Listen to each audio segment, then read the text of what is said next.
Metro রেলের নিচের খালি অংশে মিরপুর 12 হতে মিরপুর ডিএইচএস পর্যন্ত এবং এলিভেটেড এক্সপ্রেসওয়ে আবদুল্লাপুর হতে ফার্মগেট পর্যন্ত এই নিচের অংশে খালি জায়গায় বৃক্ষরোপণ করা হবে ইনশাল্লাহ। জিরো বর্জ্যতে রূপান্তর করার পরিকল্পনা গ্রহণ করা হয়েছে।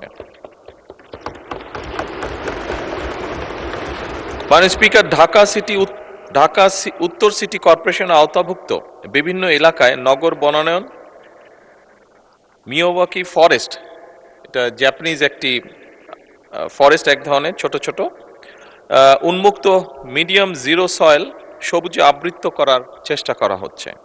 মাননীয় স্পিকার, ঢাকা উত্তর সিটি কর্পোরেশনের আওতাধীন এলাকায় আগামী 5 বছরে ইনশাল্লাহ 5 লক্ষ বৃক্ষরোপণের লক্ষ্যমাত্রা নির্ধারণ করা হয়েছে। মাননীয় স্পিকার, একই সাথে মেট্রো রেলের নিচের খালি অংশে মিরপুর 12 হতে মিরপুর ডিএইচএস পর্যন্ত এবং এলিভেটেড এক্সপ্রেসওয়ে আবদুল্লাপুর হতে ফার্মগেট পর্যন্ত এই নিচের অংশে খালি জায়গায় বৃক্ষরোপণ করা হবে ইনশাল্লাহ।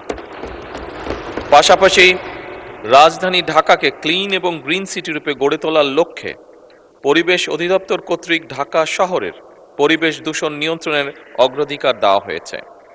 এ লক্ষ্যে পরিবেশ অধিদপ্তর নিম্নরূপ ব্যবস্থাগুলো মাননীয় স্পিকার গ্রহণ করেছে।